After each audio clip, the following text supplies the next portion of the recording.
Welcome back to the 127 Fit podcast. Today's guest is an actor, writer, singer, and model. Today's guest is CJ Hammond. CJ, I want to welcome you to the 127 Fit podcast. Thank you for having me. I appreciate it. For sure, my man. So we're just going to jump right into things, CJ. I like to kind of get the conversational ball rolling, so to speak, with four questions that I ask all of my guests. The first question that I have for you is, how do you start your day? Do you have a specific morning routine that you like to stick to on most mornings? Yeah, I actually do. Most mornings, I would say like 90% of my mornings. Vacation, I've gotten a little off track. Probably anywhere between 5 and 6 is most days. But then from there, I have a few things that I like to do just to clear my head. I have something for my faith that I read a daily devotional.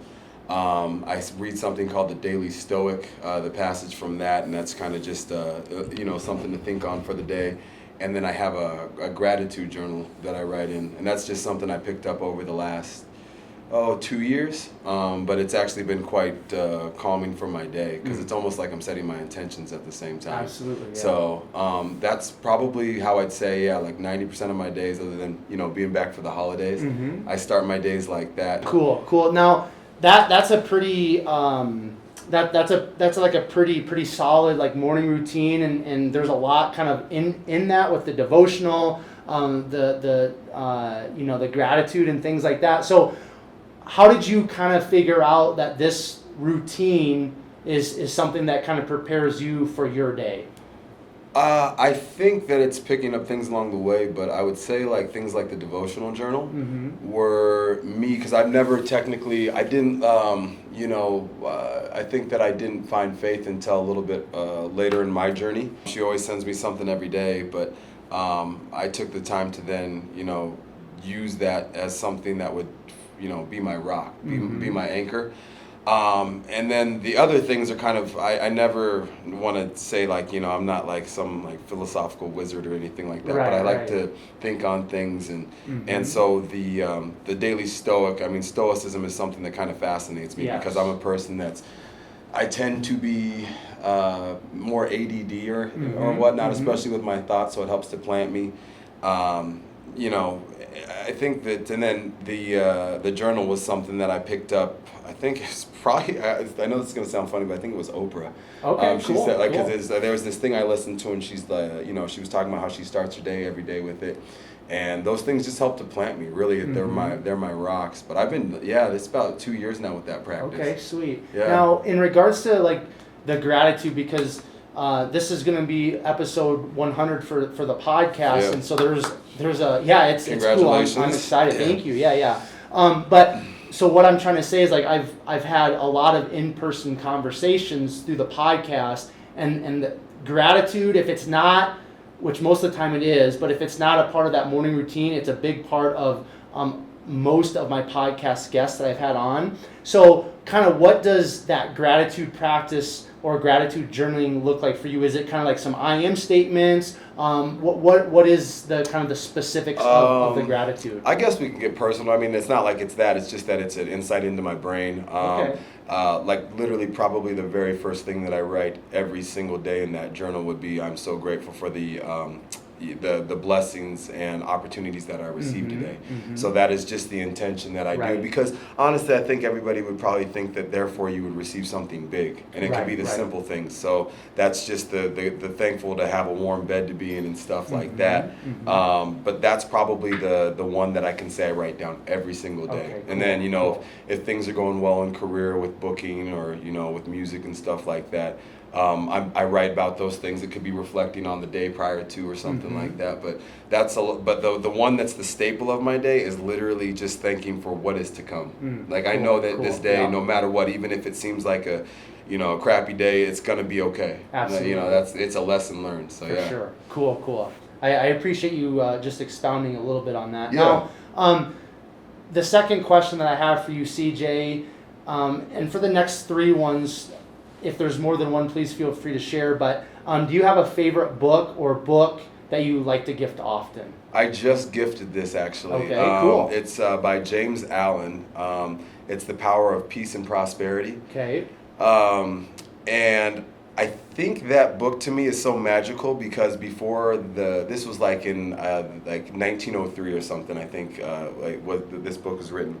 But James Allen is incredible to me because this is before The Secret or any of those things, because these days I feel like everybody's searching for how to sell something. He wasn't trying to sell anything. He's literally just giving you thoughts. And I mean, a lot of it is stuff that's been now used for numerous speeches I've heard, like, the mind is the garden and watering it, but like he really expands on that. And it's funny when you see some of these readings now, like a lot of motivational speakers, but all the stuff they talk about is wrapped up in here like 100 years before they got to do it. So that would be the book that I would say is like my rock. Mm-hmm. Yeah. Cool. Now, in regards to kind of like, because the title of the book is The Power of Peace and Prosperity. So how does that kind of throughout that book and kind of how you've interpreted it or taken away from it, how does that peace and that prosperity how does James kind of expound on that or explain that within his book, kind of like that correlation between the two? I mean, it all revolves around being within the mind. The mind is perfect. The key, and I think that's like that's why it's so cool because of especially with what I do and career-wise, I think that the only thing that I truly have control over is what's going on up in here, because I can't tell you how many countless auditions you go on or you get on, put on a veil to book a big job, and then you get let go and you're wondering like, what did you do wrong or something? So your self-thoughts are kind of almost, they're not negative. I think you're just always constantly questioning how I could be better. But it's realizing that like, in reading that book, that I'm enough, and things that are tales as old as time is perseverance and things like that. Those are kind of what it instills in me. Like everything is going to be fine. At the end of the day, it's all going to be fine. That's kind of what I take from it every time I read it. But this is a book where I could pick it up and at any point I find something new every time. That's why I like this book, because I will read something new, and it will, because of something I've been through in that day or that week, it might even hit me differently. So it's cool. Yeah. Awesome. And it's a short read, so I recommend it for anybody, honestly. Yeah. I love that. Now I really want to, because actually one of the things I had written down coming into our conversation was mindset, and as you've already kind of like touched on that in regards to your daily routine with the Power of Peace and Prosperity book that you just mentioned. So how do you, and you mentioned because of the career path that you're on and living in LA and things like that, how do you control your thoughts? Because for me personally, like I know that I can't control other people, but like you kind of already alluded to and mentioned, we as human beings control our thoughts. They're going to be positive, negative, this and that, but it's like I control my mind. I control the thoughts that I allow to settle within my mind. And that I firmly believe how I think is who I am and who I'm going to become. So how do you kind of navigate controlling your thoughts and using your mindset to your advantage? Boy, I tell you what, it's funny because there's days where I really feel like I figured it out, and then God or the universe, whoever it be, will tell me like, or show me a way, and they're like, you thought you knew, didn't you? But I would say,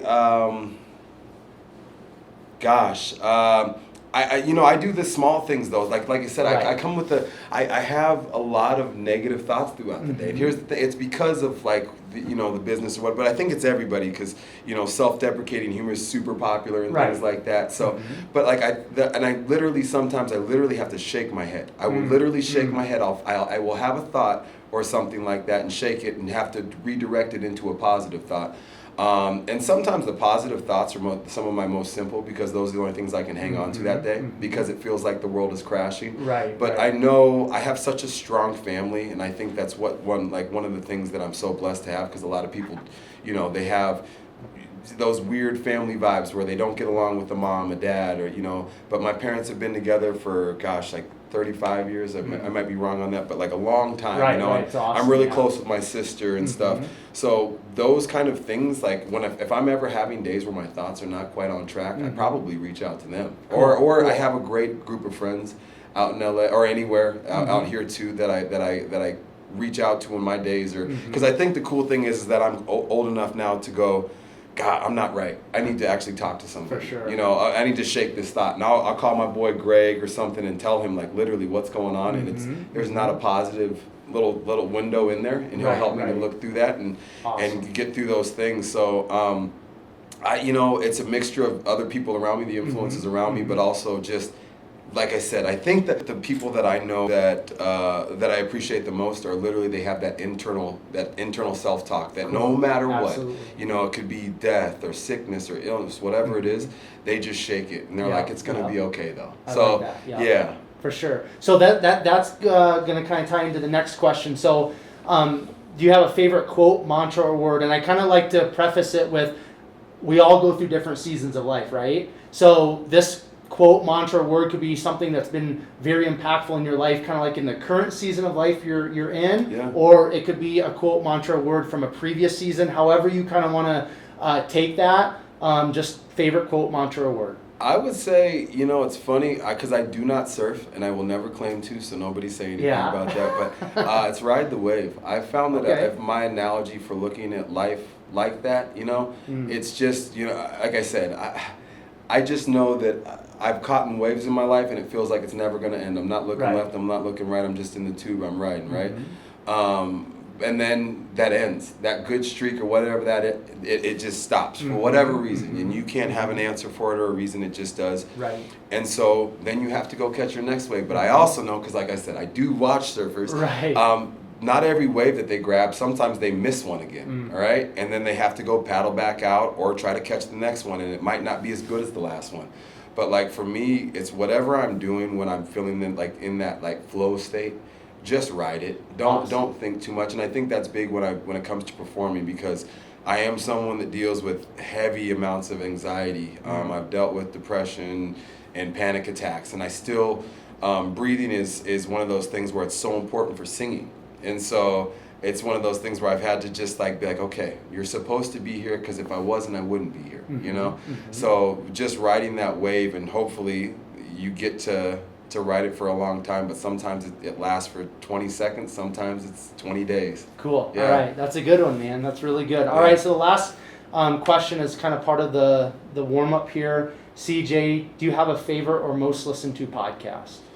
I think it's called The Model Health. I should have said yours. But that's the one I tend to crack into, just because he explores a lot of different topics, not just being about health, but mindsets, and he talks to people that are truly people that you can find inspiration in.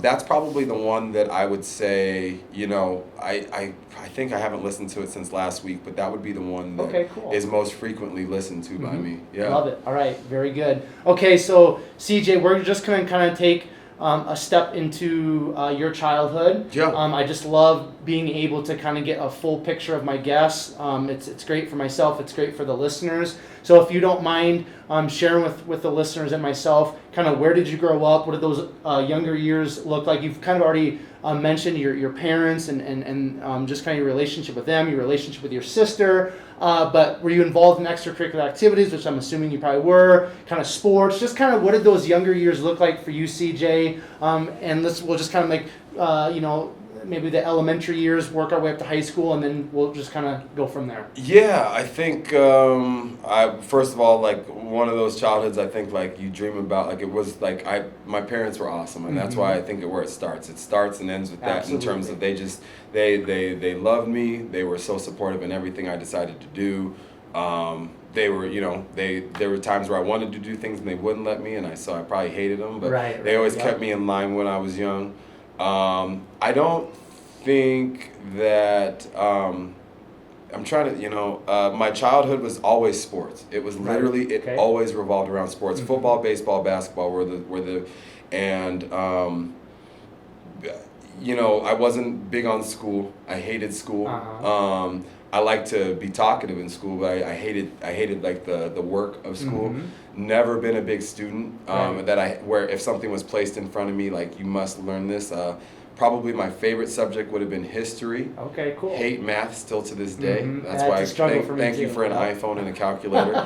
But yeah, it was a lot of time traveling to sporting events, because seasons never ended. yeah, I mean, then I did move around a lot as a kid, which actually probably helped me out with becoming a person that could, the chameleon. I could fit in with a lot of different people. I grew up in a neighborhood that was very diverse, all sorts of, people of every different race or background. And as I got older, where I lived was Green Valley Ranch, and it's still a great place, but there were some things that my parents weren't happy with, like going out at the park, like gang activity and whatnot. Yeah. So we moved closer to the DTC. Still, I actually love that area because it's so diverse. Everybody, I love that area. And then we ended up moving out to the foothills. Okay. And I guess, predominantly white over there. So that I think that there was an adjustment period because you do realize that you're singled out. But it's never been a thing where it was like really, truly uncomfortable for me. Yeah. But so I mean, like, childhood was honestly awesome. I don't think I ever experienced hardship until I got to high school. Okay. I lost two of my good friends that really shaped my thoughts on life and made me question some things. My freshman year, two of my good friends passed away in a car accident. Played basketball with them. One of them actually, it was weird. I could never get into drinking. I never was into drinking, and we had this pact our freshman year because we were the only guys that we would go to parties and we wouldn't drink and stuff.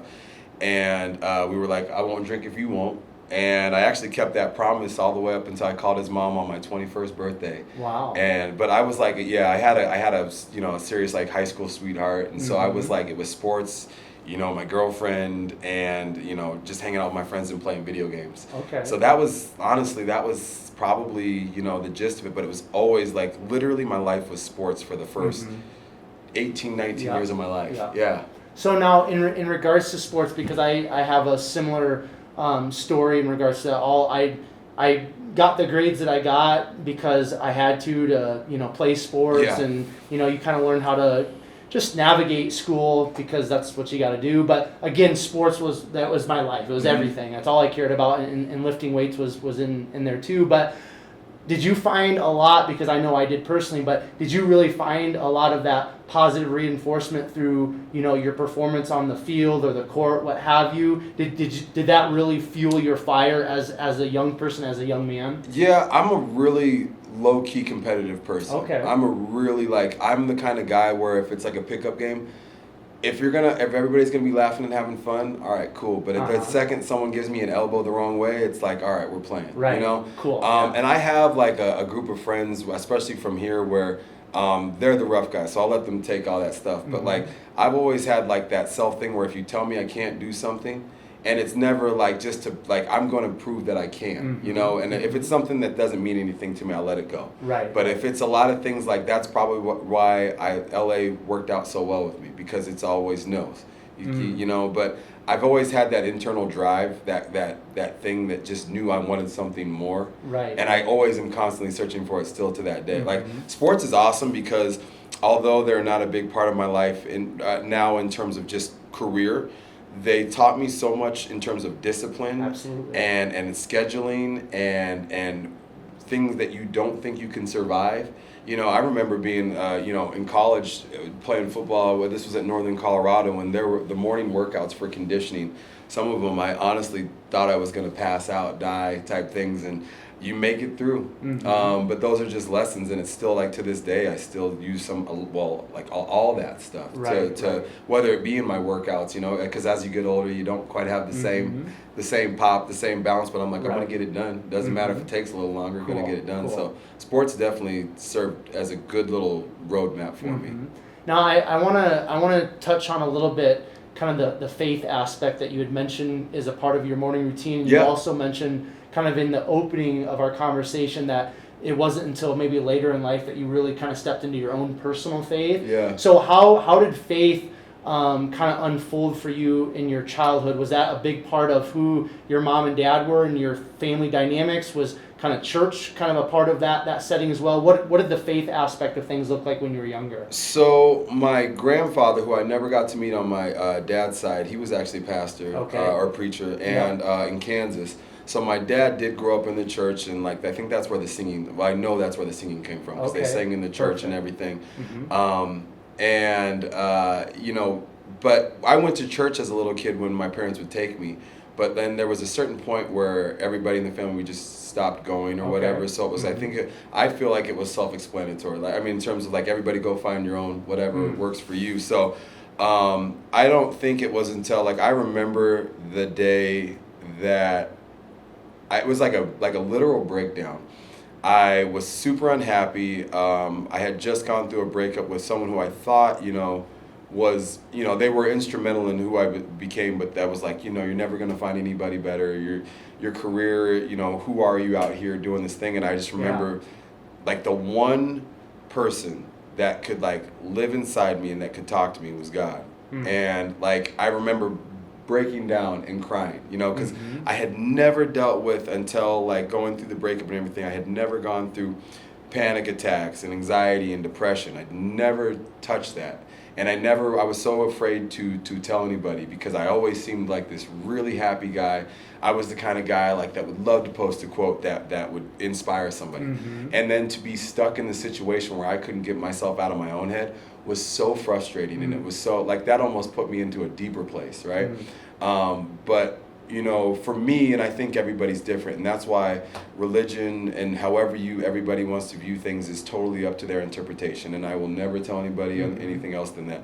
But for me, I know that my God loves me in a way that will get me through the toughest of times, because He's got me through so much already that I didn't even realize at the time He was doing. Right. So faith for me was something that I think that has always like been in the background.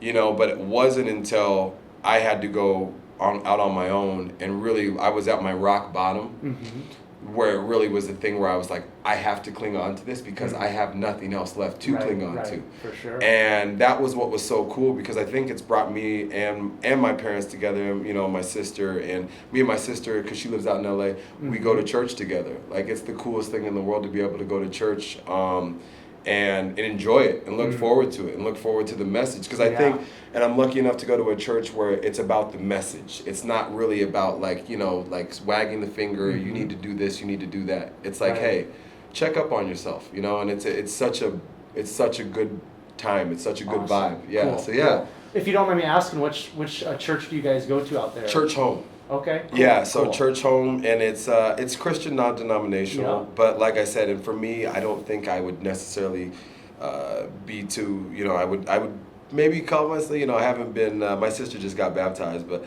I have not. But it's where I go and I listen to the message. Awesome. And for me, it's like I said. I think everything that's written in the Bible for me just is meant to be an analogy. That's the way I believe to be. Everybody's open to interpretations, but there's so many times where. Specifically, and I don't want to get too deep into it, but it was that Jesus, this important figure, for this huge portion of his life up until 33, like no one even knew, like Jesus of Nazareth, it was like no one even knew, and he was this instrumental figure that no one knew until later. Because I feel like sometimes I feel like there was a period where I'm like, I'm too far behind the 8 ball. I'm now I'm 32, and I just have gotten some of these breaks with some of these things. Is it too late for me? And it's like, no, you're fine. You're right where you're supposed to be, because this is where He has you. Yeah, and if my memory serves me correctly, Jesus didn't start His ministry, kind of step into the scene, so to speak, until 33. Exactly. So that's why I'm like, it's wonderful, because I keep thinking like, has my life passed me by? Like, have I, and it's funny to say that when you're really young. I know I'm technically still young, Of course. But like, you see so many people in this day of social media that appear to have their stuff together, right? And they'll be the same age or doing their thing, and you're like, man, where did I go wrong? Right. But like I said, that's all part of the show too, and that's a whole other thing to untap too. Yeah, cool. Well, I appreciate you sharing a little bit about your faith, because faith is something that's very important. To me, and actually the 127 in the name of the podcast stands for James 1:27. Yes. And so I appreciate you being open and touching on that a little bit. So all right, so let's kind of move into kind of like the post high school. You mentioned kind of college already and playing some football. Yeah. So kind of what did those college years look like? How did your athletic experience look like kind of within college? And then we'll kind of go from there. Yeah, so I decided that I think that every kid that's playing high school football thinks they're going to go D1. Right. I was lucky enough to have before my senior season started. I did have a couple bites. I thought I was going to K-State. I could have sworn. Okay, I could have cool. sworn. Mm-hmm. And very first game of the season, someone who I actually ended up training with the summer prior to. I severely sprained my ankle, talking about tendons, ligaments, all that stuff. And so senior season basically became a wash after that. So I was like, what am I going to do? Went to a junior college in San Diego called Grossmont. Okay. And played football and baseball there. Ran into some bad luck. I broke my nose twice out there. Dang, okay. So I realized that I was going to be there for longer than I intended to be because I got gray shirted, it's called. Okay. So came back, walked on to Northern Colorado, and because I talked to them during the recruiting process, walked on there, and I hated Greeley. I hated it, and so I just said, forget this, I'm done. So I played up until spring ball of my sophomore year, and I was like, I'm going to try to walk on at CSU. Okay. Unbeknownst, and it was the stupidest thing, it's probably a blessing in disguise. I remember we were playing intramural basketball. I tore my ankle up again, tore it up. Tried to walk on at CSU, but they wouldn't because they already had the medical report back saying you kids trash. You can't play anymore. Yeah. So I was just a student, and that's when I found the party life. I opened up a little bit more. Went to the bars, did my thing, had some fun. But I knew, like, back then it was literally just like all about gym and sports and video games and my friends. And I don't think it was until when I graduated college, my mom actually, she like hit me up the day of, like, she's like, "You're sure you're walking?" Like, so that's like, my grades were not my thing. Yeah. Never been my thing. I could not wait to be done with school. Fort Collins was amazing though. Loved CSU, but I could not wait to be out of there. I still haven't been back since I left, actually. Okay. But college was amazing. I literally, I wish I would have done more. I wish I would have taken more chances, to be honest, and done a lot more stuff, like maybe done theater or drum or something like that. But I stayed to myself, and but I had a great time, and then graduated and got that sales job with that $30K base plus commission that everybody gets out of. What did you study, by the way? I was communications. Okay. Yeah, I was communications because at Northern Colorado I was sports and exercise science. Okay. But I already knew it at there when I was going to transfer. I was like, yo, the science part of this, I suck at. I'm going to be in trouble for a long time, or I'm going to really have to focus and dedicate my time. So I said, I'm not going to do that. When I transferred, I lost a bunch of credits, and I'm like, I'm just going to communications. So it was communications, and I minored in criminal justice because I thought I wanted to be a cop. Okay, yeah. And quickly realized, though, because it felt like I would be a highly jaded person, because I just feel like cops always get people lined in them, or they tend to see the worst. And although they get to help people, I just know how my mind works, so I felt like I was like, this probably isn't what I should do. Okay. So communications was my major, but it's only served me in this purpose, public speaking is something that sometimes I do for certain things, but man, I couldn't wait to get out, and then I got into the workforce, and I hated it. Yeah. Hated that. I remember graduating and thinking, man, this is it. Like, now I get to make money and I get to do all this stuff. And so first thing you go, get your own apartment, get your car, do all this stuff. And I basically got fired from my first job, and then but like already had a job in the waiting because I wasn't supposed to have a flashy car, and I decided I was going to get a Mercedes. And they were like, this shouldn't be your car. And we go back and forth on that. So we had disagreements, and they let me go. And that was okay because I hated it. And then I remember this was so clear to me. This is why I know, like, in life, I was making $30K plus commission. The next job, they offered me $45K plus commission. And I was so stoked because I'm like, man, upgrade, time to upgrade. So I went and spent more. So I'm like, how am I still, like, struggling, like, in terms of, like, doing all this stuff? Then someone poached me out of that one to offer me $60K, spending even more money, struggling to get through it. And I remember being so unhappy because I was sitting in front of a computer every day making countless calls. And I thought I would be so happy because I was like, man, like I'm making money, you know? And I remember just being like, something's got to change. And unfortunately, during that time, I had a really wonderful girlfriend who was my high school sweetheart. And I remember being at the company party, and I just got this award, you know, and stuff. And I remember getting back up to the hotel, and she was the sweetest. And I just remember being like, I'm so unhappy with everything. And it had less to do with her and more to do with me. It wasn't anything she was doing. It was the fact that I hated where I was at in my life, and I knew I needed something different. And so during that same time, I had responded to an open call for a modeling runway show. Okay, yeah. And because I had just taken some pictures that my sister's friend had needed for a portfolio book, and they turned out well. So I go into the audition, and it's for a hair show, and I didn't have any hair at the time. They were like, "What are you doing in here?" And I was like, I'm here because I thought it was J. Crew. I thought it was American Crew. That's how much I didn't know. Okay. So I went into Wilhelmina, and they pretty much offered me right there to sign me. And so at the same time, I'm like trying to figure out what I hate about life, which was that modeling came into the picture. And I remember I did one shoot for like $52.80 up in the mountains. I got paid $75 for it. And I remember I was like, what should I do? I want to do more of this. Well, you should move to LA. And then so that's kind of where the LA thing came in. And I pretty much all within like a 6-month span broke up with my girlfriend, realized this job wasn't it. So I'm like, how do I save money to keep doing this? So I was like BSing my way through the tail end of work. Finally, I remember this is when I knew it all happened. I went to Vegas, and I came back, and I had been drinking all weekend, missed work, and I went back in the next day. They're like, "What are you doing?" They're like, "You're out. You're done." And I knew at that time, I'm like, man, something's got to change. Right. So I'm going through all that, and then I just decided to make the hop to LA. Okay. Yeah, I had a good friend out there who's one of my really good friends. I told him I was going to move to San Diego because I had free room and board down there.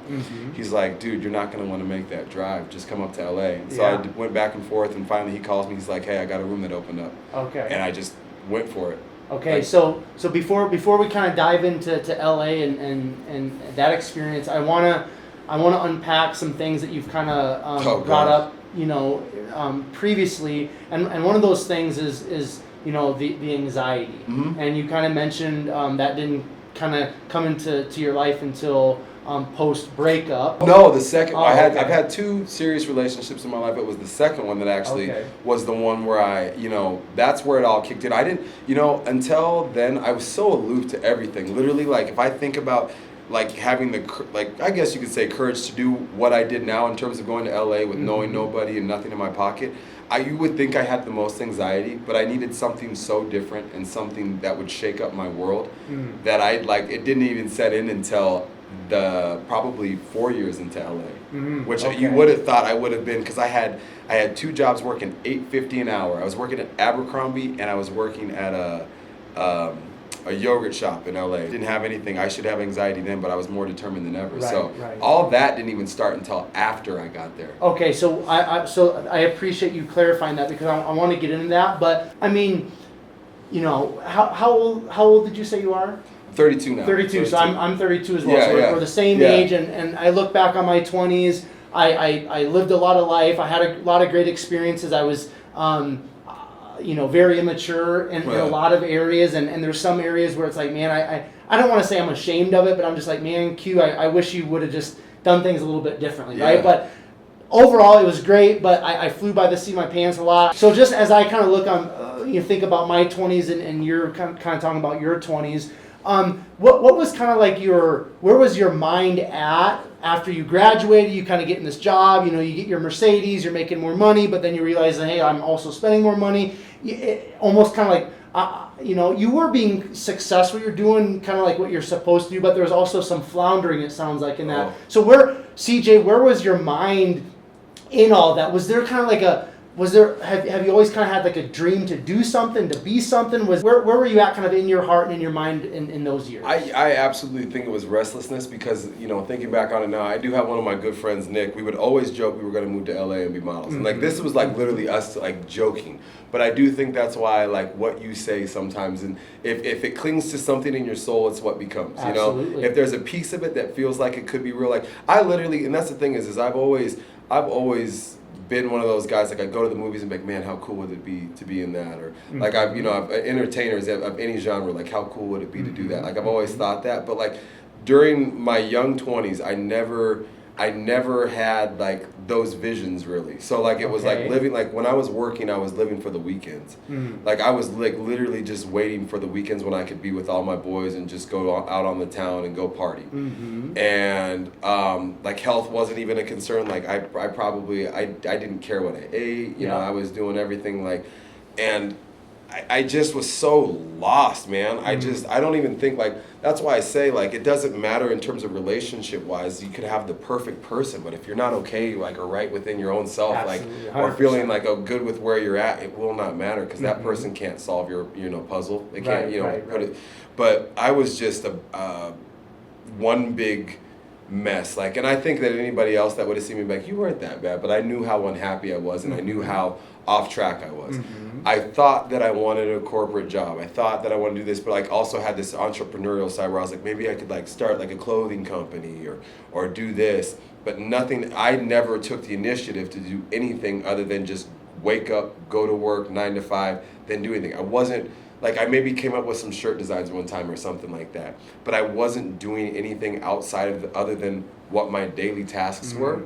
Maybe going to the gym, yeah, but like other than that, it was wake up, do this. Like anything that I had like dreams to do, I would just be like, that would be so cool. That would be so cool, and I didn't act on it. Right. So that was me. Like I was big on ideas, less on action back then. Like that would probably be my like early 20s. Yeah. So that's actually, that would probably, I'll leave it at that. I was big on, I would love to talk about things or things that I could be done, and I just wouldn't follow through. Right. Yeah. Okay. Now also I wanna touch on a little bit of your creativity, because obviously, being an actor, writer, singer, all that's like huge creative expression. Yeah. And so was that also kind of being suppressed in your 20s, because like, with everything that you're doing right now, like there's so much creativity and creative expression, and it's like it's so powerful.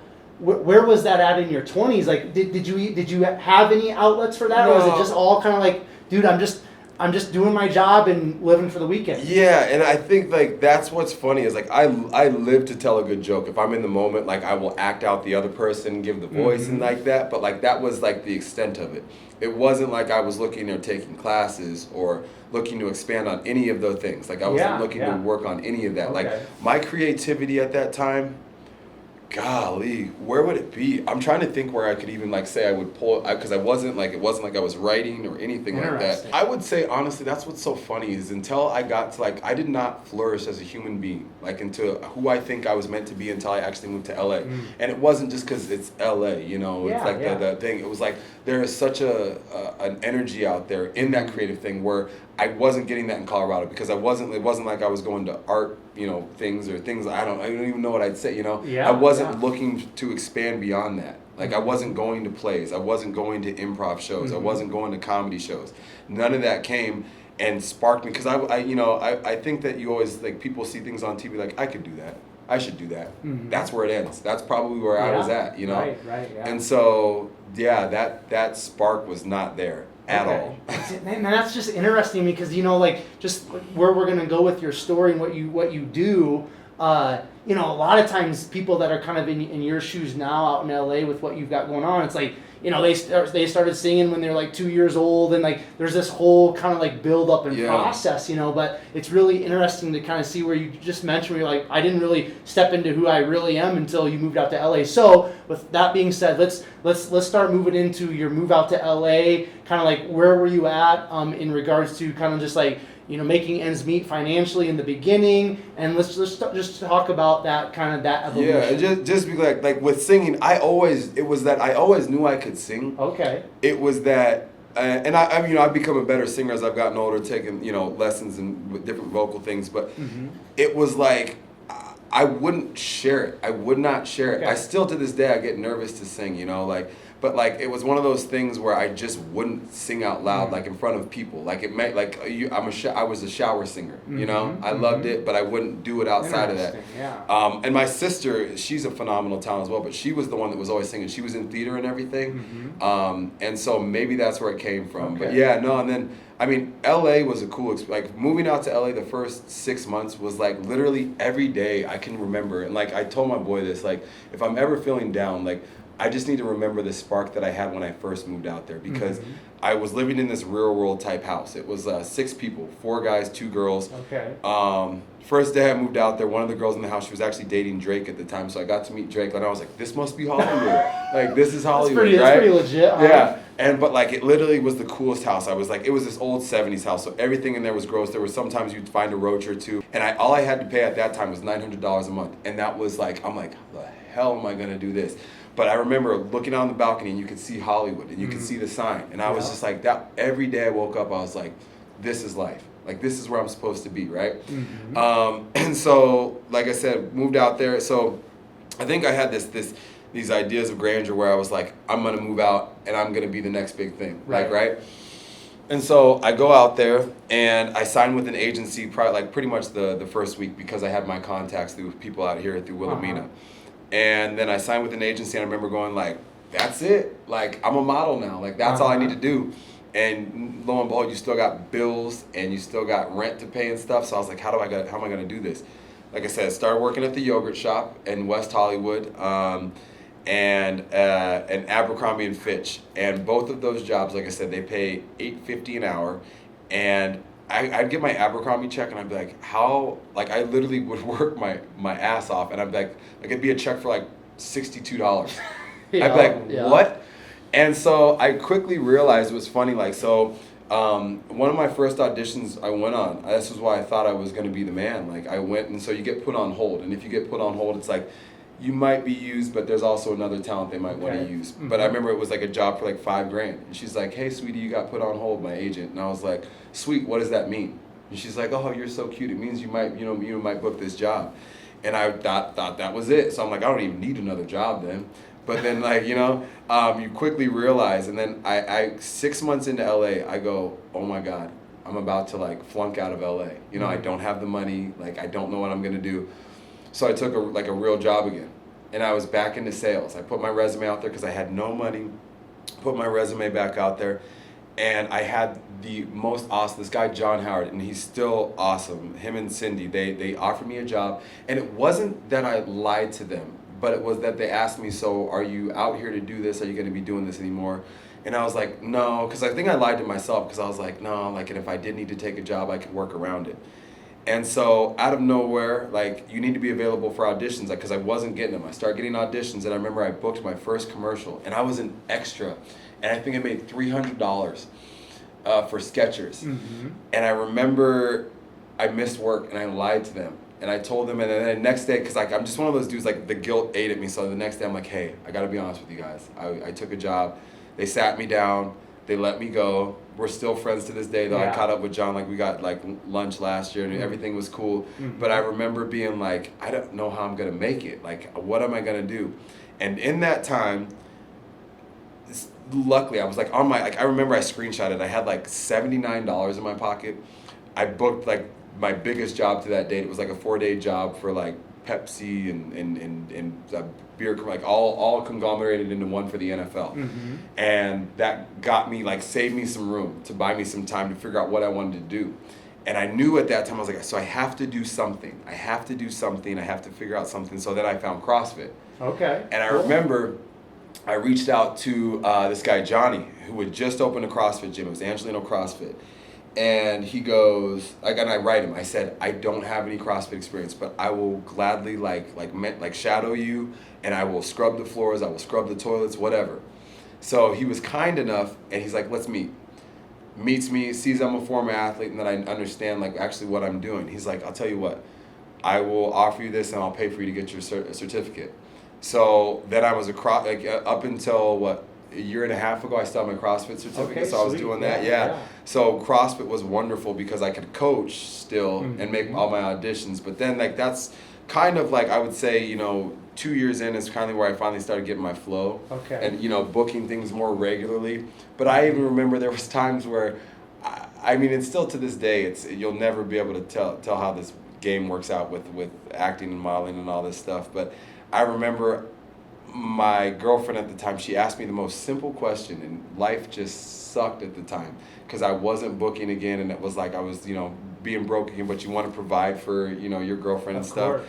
And I just, flipped out and yelled and screaming in the car. We're going back and forth. And then, like, the next day, booked another big job. Like, it feels like any time that I've just been, like, crushed by life, right away, like, it's like there was this immediate thing to fill it up. Like, and thankfully, it's been jobs that have been able to allow me to live longer out there. So it's been good, man. Like, everything out there has been, like, the first 2 to 3 years were tough, but I had some good friends out there. I was able to meet my boy Chris, who actually went to middle school out here. Like, he's the one I moved into the house with. Okay. He helped to like show me the ropes of how I should do things and even getting fitness stuff out there because I was a little huskier back then. He's like, you gotta eat like this and do this. So yeah. Cool. Now, how old were you, CJ, when you actually moved out to LA?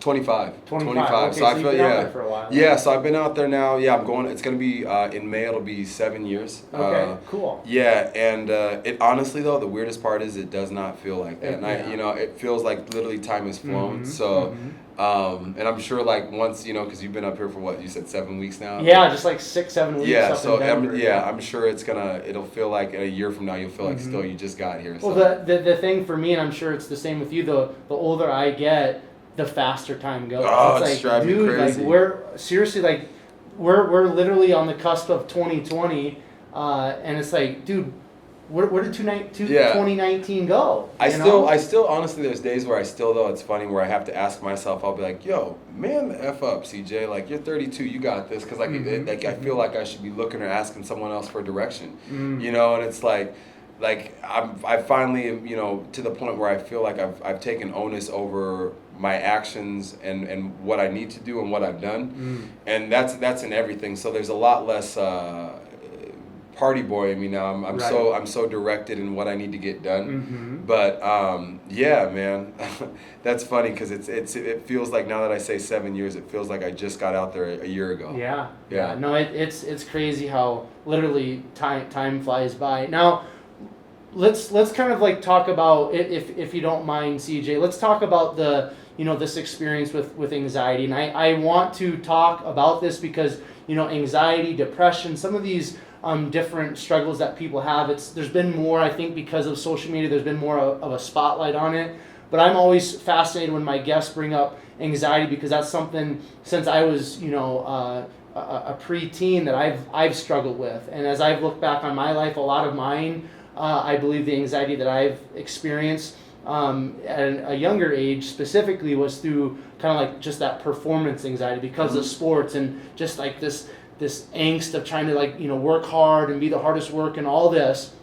But so I still to this day struggle with anxiety a lot. So and you said it wasn't until later in your life. So if you don't mind touching on it and just breaking that down a little bit, you've already kind of mentioned why the anxiety came or kind of what was maybe the initial trigger with this breakup. But what has been your experience with anxiety and how have you really been able to mentally kind of deal with it and overcome it?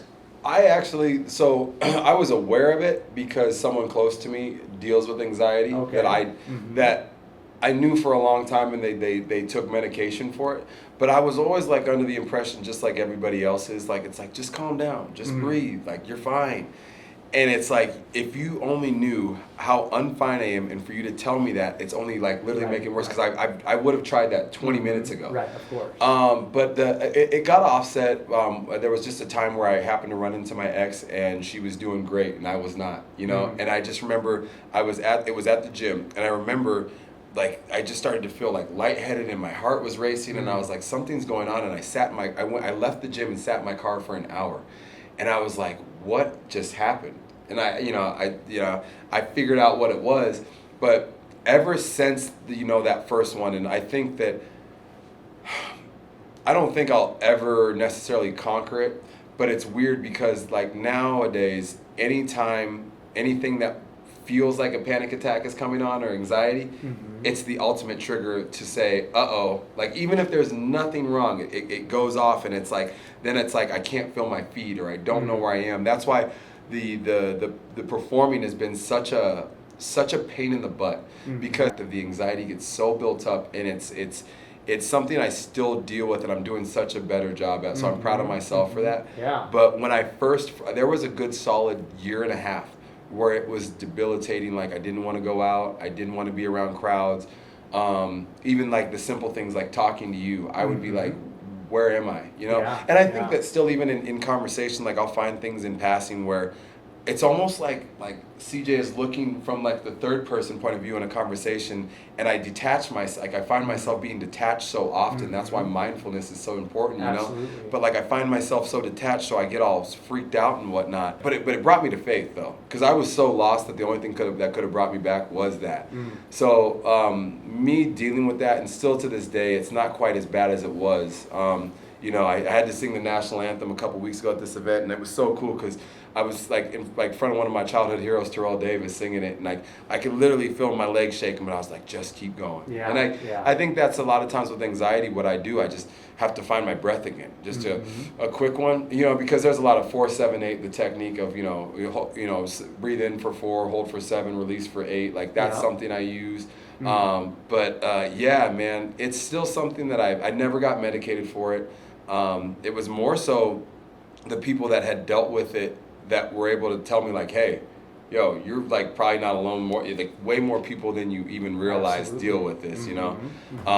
And that was probably what made me feel most okay. But I still, like I said, it still drives me crazy, because I don't think there's ever going to be a day where I go back to the old normal. That where I didn't know anything. Sports didn't, like, I could be in a crowd of hundreds and I wouldn't know anything. And I like I said, it's just because I'm so aware now, and that awareness is almost debilitating. But I don't think I'll ever go back to that, which kind of sucks, but I just appreciate the new normal. Like, it's something I deal with, and everything up until this point I've been okay, and I've gotten through it. So cool, awesome. Now, being out in Los Angeles, you know, there's so many like good-looking people. There's so many fast cars. There's just so much of the glitz and the glamour. I think between New York City and LA, when you turn on your TV, the TV shows, movies, all that stuff. It's either based in New York or LA, and it's just there's almost. I mean, even for me, like, I've been out to LA. I've been to Orange County and things like that several times,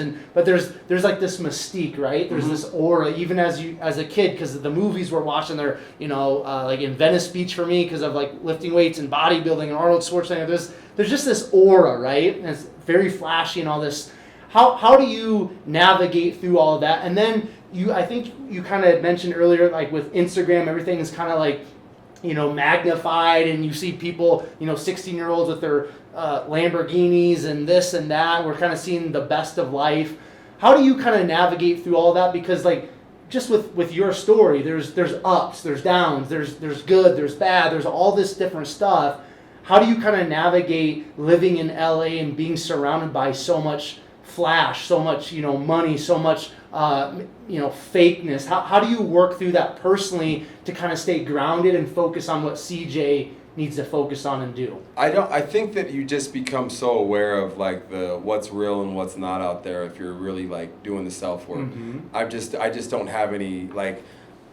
I here's the thing is I want to be tremendously wealthy, but I also know that money's like I used to think have this thing where I wanted to be rich, and then I saw rich people and I was like, oh, but I don't want to be like that, So then I hated it and I resented it, and I'm like, money's not the problem. It's how you spend it, or it's what you do with it. So that's not the thing that was my thing.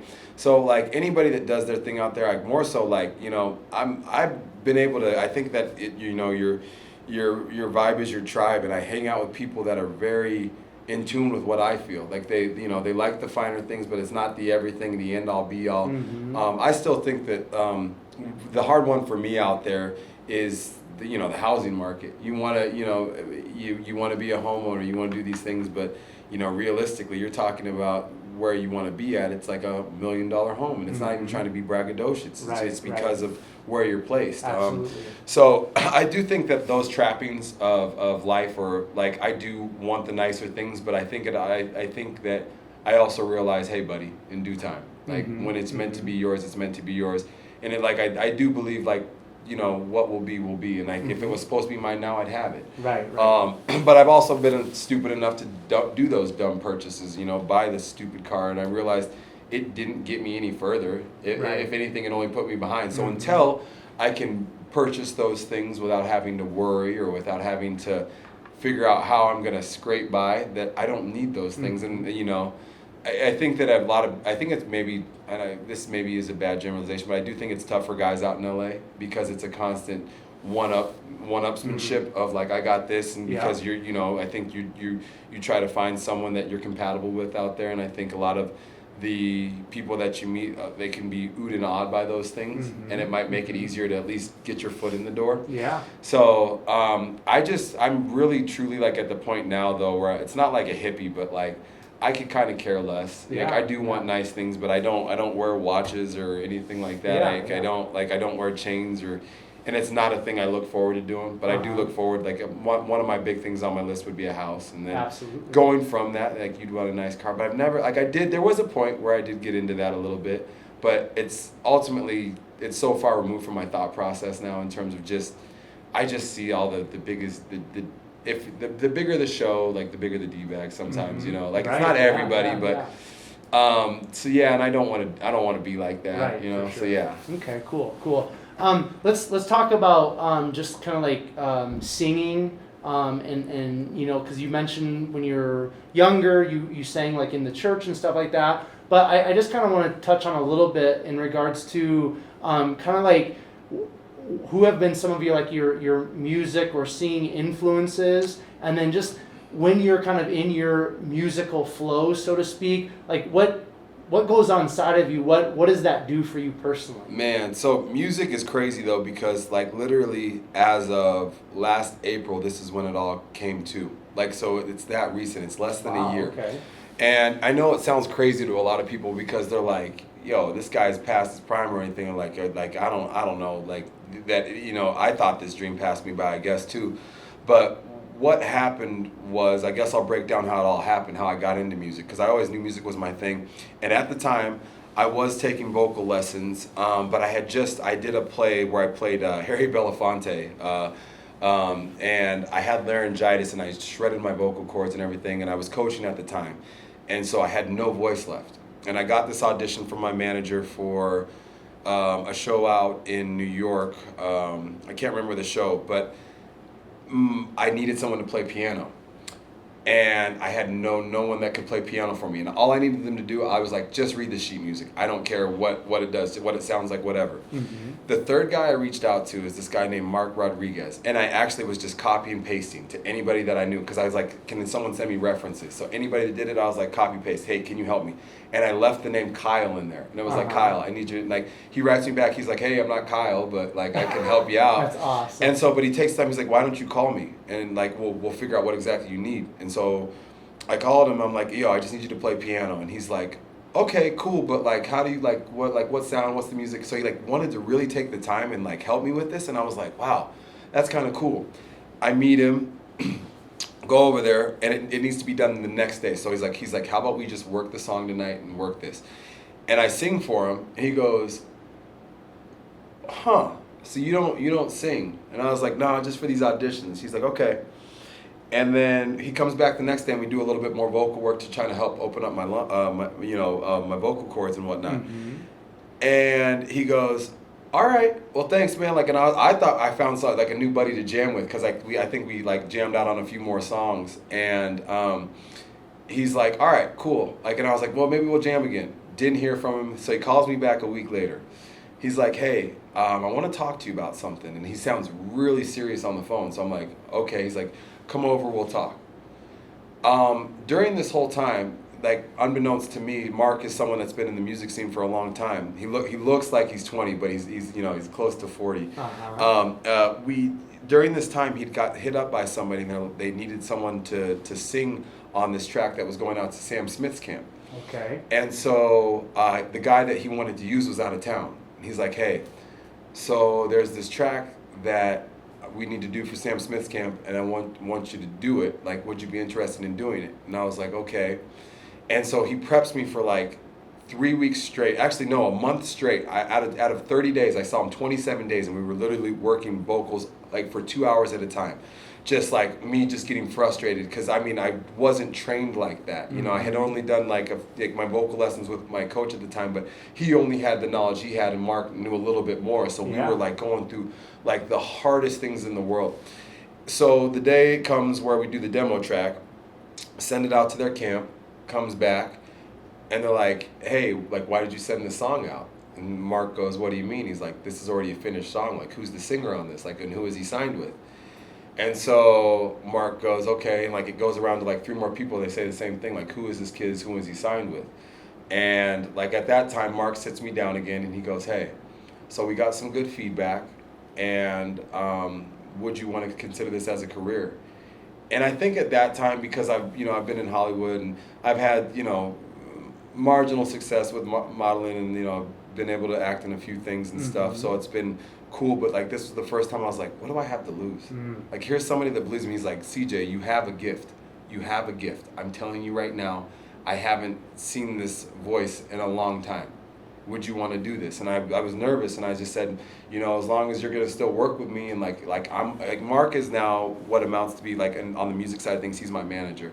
Like, but not only is he my manager, like he's my writing partner. We were friends, and the whole gambit. But I said, I'm not doing this without you, because early on with that track that came, someone tried to sign me and take me away from all that, and tried to cause friction between me and Mark. And I said, Mark, I'm telling you right now, if I'm not leaving for that, because there was some money behind it, I'm not leaving. I'm going to be with you.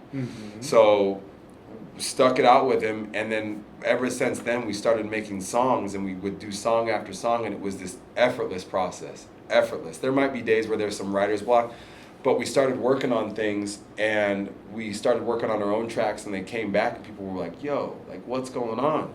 And ever since then, it's been that, and now 4 singles out and working on the album for next year. So like, awesome. The singing thing is honestly, that's why I say it feels like it's been forever, but it's been since April. So it's been really like 8 months or something like that. Yeah, but my musical influence, like growing up, like I still, like to this day, I was just jamming out with my dad to Marvin Gaye.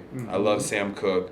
I love the Temptations. Like, I like Motown. Like, I like the old stuff. Like, I still listen to a lot of the new stuff, but it's like some of the rap and R&B these days is so vulgar that I'm like, I can't get down with it. So I grew up on the old stuff, and that's kind of like my actual, like, that's our kind of our mantra with the music. It's old school sounds with new school vibes, you know? Like, so that's kind of how we would say we attack our music. Okay. Yeah. I want you to talk a little bit about the song Throne. Yeah. That's when I type in your name into YouTube, there's several songs that come up, but this one actually has like a music video, and I listened to it, and now as you've been unpacking your story, I'm like, and you're just kind of talking about like, man, I'm 32, and am I behind? But I'm kind of stepping into just really what I feel like I'm supposed to be stepping into. Like, that song just is in complete alignment with your story. So share it, because I listened to it when I kind of confirmed that we were going to have this podcast conversation. I listened to it. I'm like, dude, this is like, it resonated with me just for some different personal reasons. So touch on that song, because I really love it, and it's definitely powerful. Throne for me was funny actually, because we went in that day with I don't think we've ever gone in to write a song going like, this is what it needs to be, but we were like, let's do something anthemic. And I just remember, I still remember, I was writing it. Mark has the piece of paper on his fridge still. I wrote down, I'm sitting in my chair one day to become a throne. And I was like, that is so stupid. And he literally, I remember, like, he's sitting over on the couch, he goes, no, that is not, keep writing, that's awesome, let's write something off that. And I remember, because writing is not something that, like, I wasn't writing songs, like, really before I met Mark. I had, like melodies and stuff. I was more of a writer of melodies and things in my head, but I wasn't writing lyrics out, and I wasn't comfortable with that. And he gave me the chance and the time to, like, express myself, and that was one of, like, the first things that I actually wrote was, you know, that. And I remember being like, this is so stupid, but like, I work with some kids in, it's called ETV, it's Engage the Vision, and they're 4th and 5th graders, and we call them kings. They're young kings. And I remember the throne thing, because I was like, what were the kids? The kids. Like, I'm thinking about the kids, and I was like, you know, they're kings, and then like throne. And then, you know, that's how like it all came together. And so writing out these lyrics was a thing where it just made sense. And the worst part was it was like I kept saying like, this is so cheesy, but I loved it at the time. So I kept writing more with it. And one of our other producers, co-writers, Arif, added some words in there too.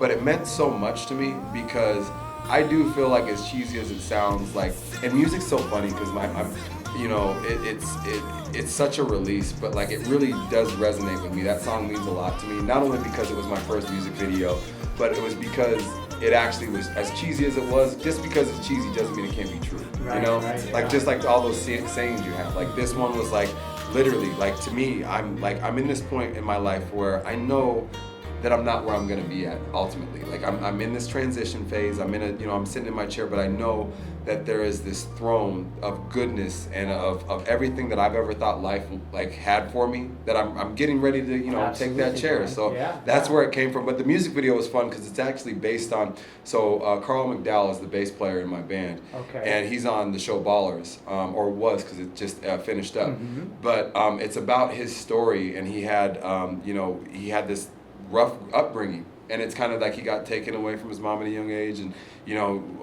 went on the streets and came out to LA, and he made it, you know. And the craziest thing is to have, because I knew him from the show, and I was like, no way, because Mark knew him from some sort of some gig or something. Yeah. They knew each other, and he was like, Carl likes your music, and he wants to play on some stuff, and I was like, are you serious? He's like, yeah. And I remember that, I thought that was the coolest thing, because to have someone that I knew of, digging my music, I was like, all right, well, it must be, pretty good, So I felt that was one of those cool things with Throne. Throne always means a lot to me because I feel like still one of those things where, because as a new artist, it's so hard to get your name out there. It's so hard to get your music out there. But everybody that hears that one, they're always like, yo, that's Dude, awesome. I don't, when you keep saying cheesy, I'm like, there's nothing, Yeah. maybe when your thought process, Yeah. you're kind of unfolding kind of the lyrics and writing it, but Yeah. there's nothing cheesy, because it hit my heart hard. Thank you, There's I just appreciate it's just like that. I'm on a chair, but I'm kind of moving towards that throne. That kind of just that picture of exactly what you said, CJ. It's right now today.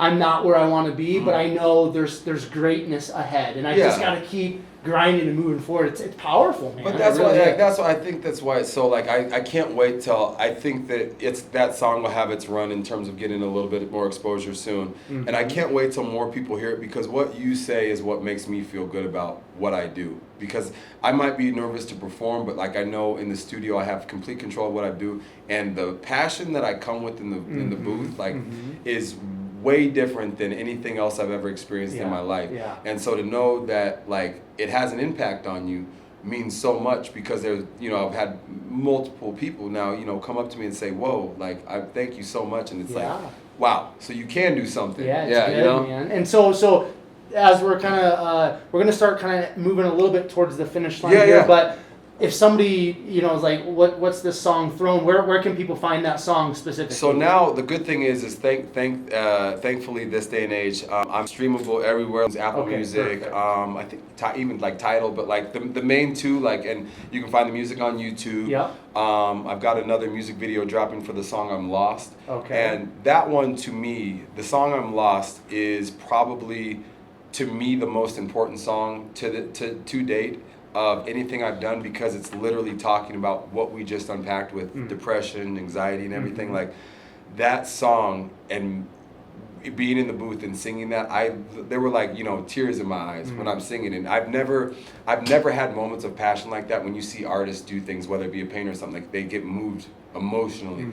And that was the first time I've ever done that, and that music video is going to be dropping in January. But that one right there is a song I'm really looking forward to a lot more people hearing, because it's out now, but until music videos come with things, people they're whatever.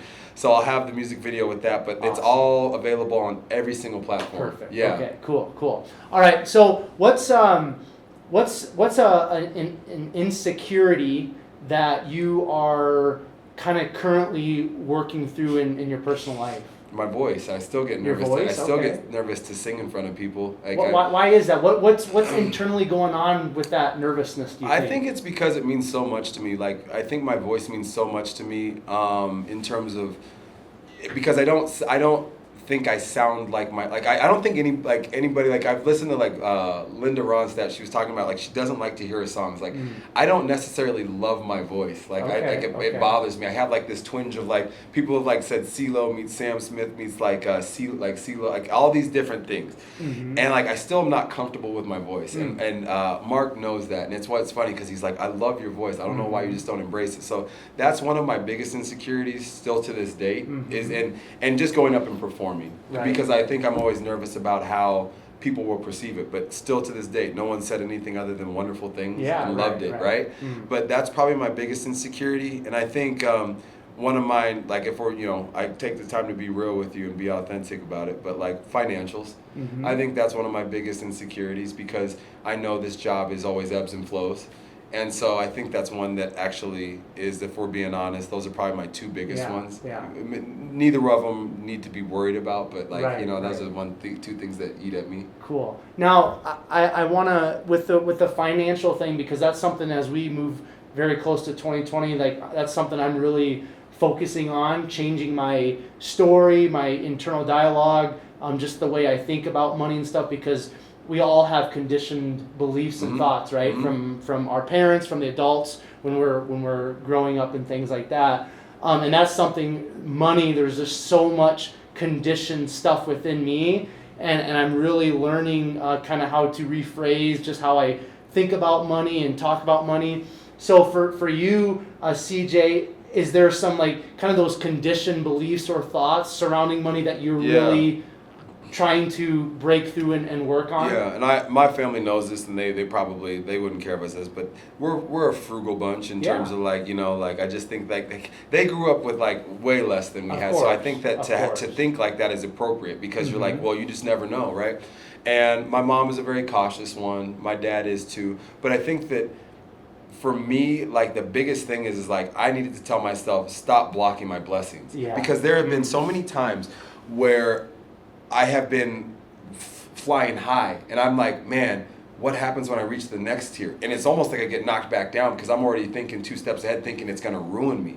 And he's like, I'm not going to give you this until you can just relax and appreciate it for what it is. It's just money, And I think that obviously, money is the root of all evil, in the sense of, like, you could think about it like that. But I also know that I have plans to help invest in community, and to, like, give back in ways that, like, are so grand that to me, even to worry about me getting tainted by it, even if I had a spending day, I'd be like, I don't give a crap. I know I'm doing good. And, like, that's ultimately, like, that's where I want to be at, like, enough to do a lot. Like, I want to do a lot for the best of everybody. For sure. Yeah. So I think but I initially I did have the kind of thought process, like, where I was like, it scared me. Yeah. Money scared me, and I was always nervous about it tainting me.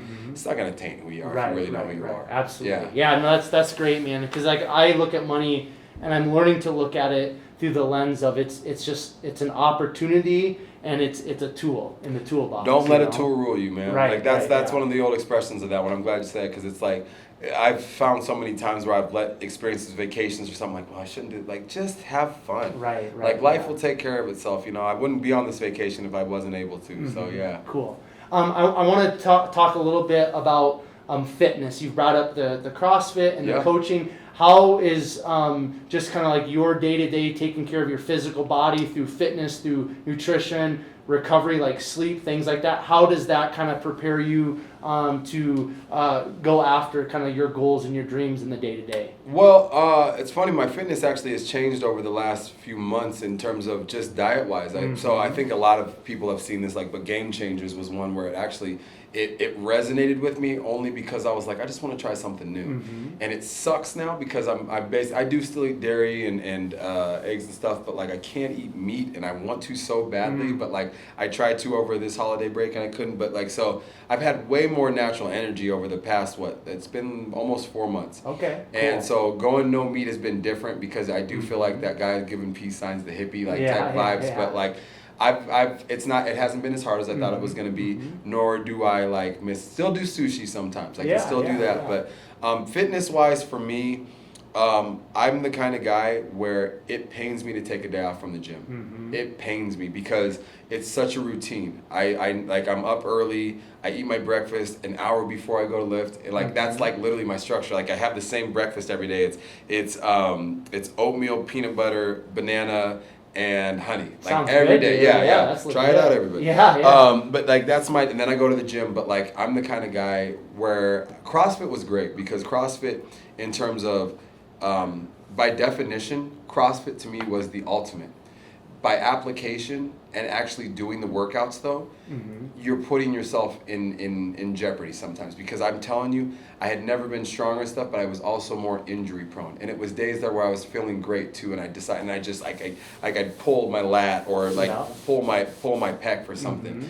But I ultimately started thinking, like, for longevity, I'm like, but is this longevity wise what I want to be doing? Like, do I want to be in a constant of like, oh, I can't even lift my arm above my shoulder? So CrossFit, I still appreciate it. I still do all my deadlift, power lifts, and cleans and stuff like that, but not for time or not for anything like that. Right. But I still, like, nowadays I just do full body workouts. Like every day I just focus on each body part, like of the main body parts, back, bis, tris, like they each get movement. And some days I go heavier, some days I go lighter. But cool. I used to weigh 215 when I finished like playing football, and now I'm about 170. So my physique has changed quite drastically. For sure. Now, what is like sleep and some of that kind of like recovery stuff? Is that pretty important for you too? Yeah, which is why being home has been awesome. The sleep I've been able to catch up on, because out there, man, I don't sleep as well as I want to out in LA, but being back home in Colorado for these 10 days has been awesome. And I do know how instrumental it is. I think honestly getting rest is the most important part. Absolutely. Like, even if my diet's slightly off, if I can get the rest and let my body repair, that's my biggest thing. But I do the supplements. I take certain supplements joint stuff and whatnot. But rest wise, it's funny because I get sleep, but rest wise for my body, like on the day to day, I'm still doing active recovery. Even on the days I'll go on a hike or a run, I can't stay still. It's a good bad problem. Like I don't know. Well, I firmly believe that as human beings, we were made to move. You know what I mean? And like you kind of mentioned or alluded to earlier, way back in the beginning of our conversation, kind of like this ADD, and it's like, man, it's like I was a public educator for the last 2 years, physical education. It's like, we've got, specifically like boys, like there's just so much pent up energy, man. And then now with our culture, like, oh, we're gonna put them on medication, all this stuff. It's like, man, dude, these boys, these kids, us adults, like we just need just simply walking, doing some stretching, getting out. That's why it's great to be here in Colorado. The mountains and the fresh air, and it's just like it's in our DNA. So I'm sure, like, that really just is an outlet for you, another outlet for you, just to kind of like be able to live the life that you're chasing. Yeah, because in LA, like, it's just like Colorado, where that is an industry. Colorado, people love fitness. LA, for whatever reason, like I feel like out here it's more for the actual benefits of the body, as opposed to maybe there's some aesthetics that come along with it in LA. But I do think that, like, I'm fortunate enough to be in a town that appreciates like fitness as much as it does.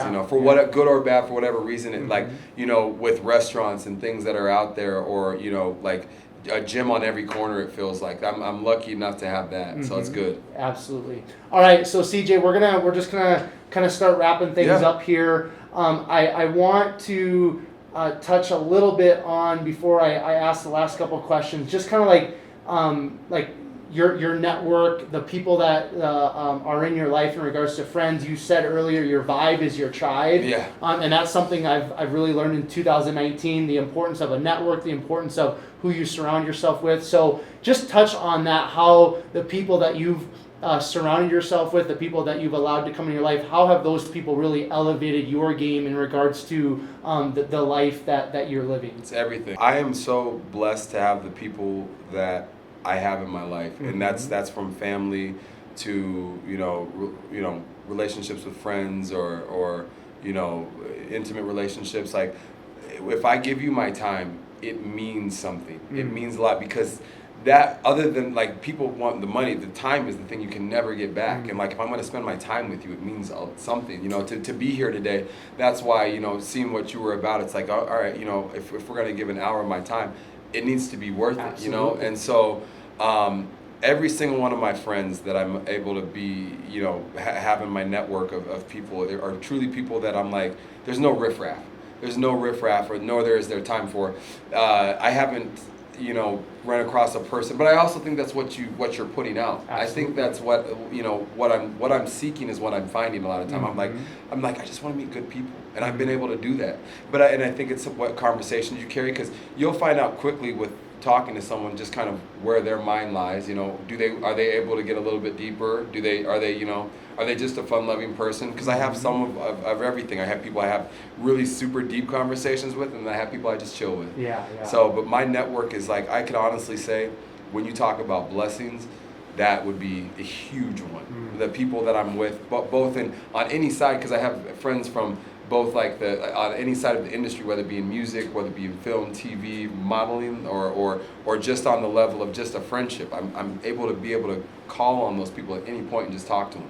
And it's a great little network I have right now. So I would say that they are so supportive of everything I do, like with music and everything, or if I'm in something, they're the first to shout me out. Awesome. All right, so the year 2020 will be, finish the sentence.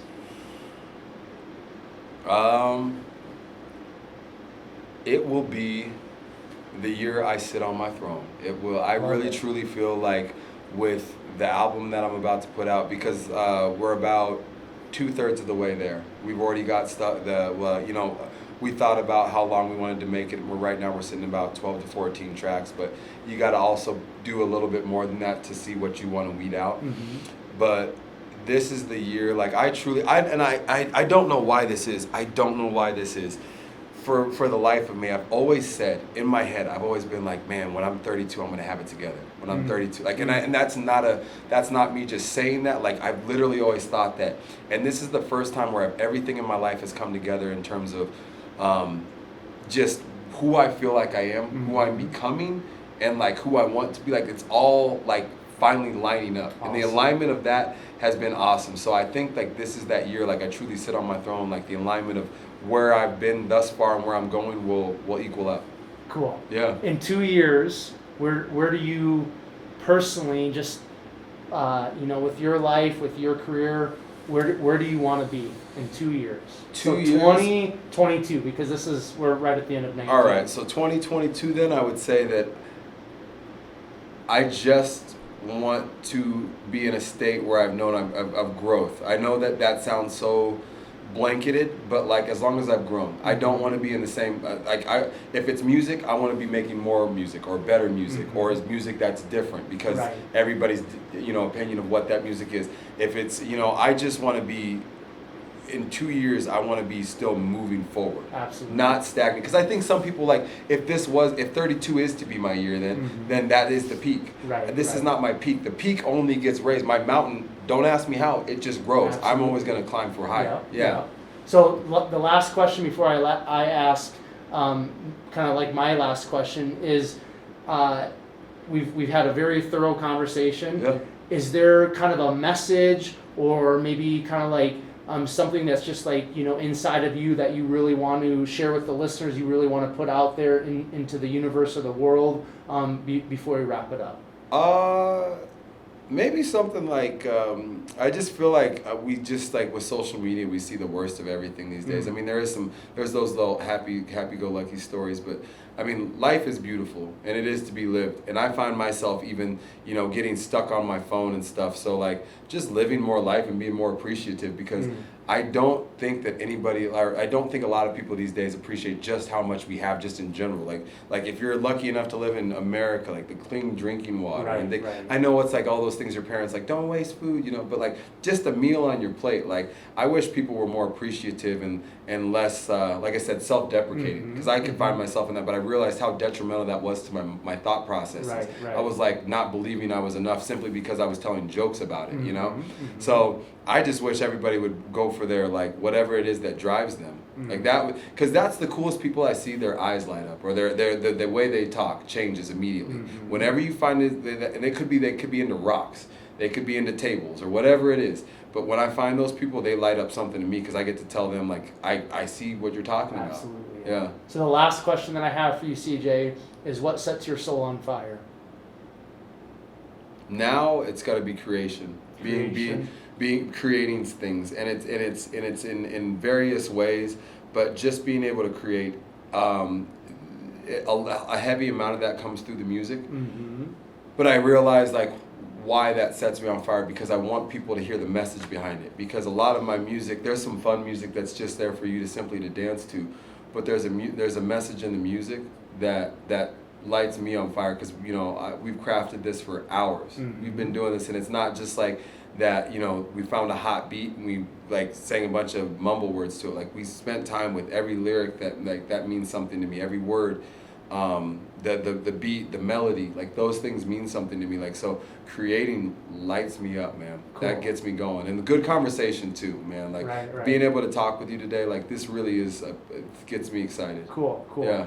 So with all of that, CJ, I just want to thank you for taking time out of your vacation time with family and being back home here in Denver. I want to just thank you for taking this time, for sharing your story, for the vulnerability. As with all of my guests, I know as we as human beings share our story, some aspect of our story, if not all of our story, is going to resonate with other human beings, Mm-hmm. and they're going to be positively impacted. So thank you for the time. Thank you for just being real and sharing that story today. Thank you for having me. I hope it was interesting for the people out there, because I had a good time with you, man. Cool. Thank you. So before I kind of wrap up with the outro, if people want to find you on social media, if they want to listen to your music, if they want to find out more about you, all those type of things, where can people hunt you down? So social media is just CJ Hammond Music, all one thing, and a lot of times it's posting the stuff that's coming up or shows, because we'll have a heavy amount of shows coming up for 2020. Okay. But my goal is actually to come back here, is to hopefully have some live shows. Cool. So hopefully people will be able to see Yeah. me here. And then Facebook, there's like a fan page, but just my name again. Okay. And then obviously, like I said, all the streaming platforms. I think we're on Pandora now too, which is cool. But it's just like, I mean, it's funny to think about now, because I wouldn't have thought like a year ago I'd even be saying this. Right. It's cool. But yeah, they can find me on all those things. And I love if people, like, if you're vibing with the song and it happens to click with you, like writing a message, like I literally write back, and Cool. it's cool. Awesome. Yeah. Awesome. All right. And before I do the outro, I just want to give a shout out to James Kircher. Yeah. He was a previous podcast guest of mine, and then he's actually the one that introduced me to CJ, and I think that was back in maybe August, September, and you're like, hey, I'll be back. You're not around the holidays, and so I just kind of kept in touch, and we made it happen. So James, I know you're probably going to listen to this, so thank you for the connection. So 127 Fit Podcast listeners, This is definitely, I kind of mentioned it already a little bit earlier in the podcast, but this is a very special podcast to me personally, because once I release this, it will be the 100th episode of the 127 Fit Podcast, and I know I say it all the time as a part of the outro, but from just the deepest parts of my heart and my soul, I just want to thank you for listening. I want to thank you so much for supporting the podcast. This is by no means the end. We're just getting started. 2020 is going to be a very powerful, amazing year for the 127 Fit Podcast. And I just want to, again, just say thank you. Thank you for listening. And just continue to support, continue to share. It's greatly appreciated. If you want to find out more about myself or the guests that I'm bringing on to the podcast, you can find me on Instagram at 127fit. Facebook is at Quentin Vars. LinkedIn is Quentin Vars. If you guys would do me, per the usual, a huge favor, and please leave a 5-star rating and review, and also subscribe to the podcast. That would be cool. If you think you would be a great guest, or if you have a friend or an acquaintance you think would be a great guest or guest for the 127 Fit podcast, you can send me an email or give this email out. The email is 127fit@gmail.com. And again, another favor I always ask of you guys, if you're finding great value in a specific episode or episodes of the 127 Fit podcast, which I know you are, please take that episode or episodes and share it on your Facebook and Instagram stories using the hashtag #BeSomeoneToFollow. And this episode will be released the last day of 2019. So as we step into 2020, I just want to encourage you guys, whatever is burning inside of your heart, whatever that goal, whatever that dream is inside of your heart, I just want you in 2020 to go for it. Don't allow fear to hold you back any longer. Break through that fear. Chase after your dreams. Build your dreams. Just go for whatever you want to go for in 2020. And per the usual, I will leave you guys with Proverbs 24:10, which states, "If you faint in the day of adversity, your strength is small." This time until next time, I will catch you guys later. Sitting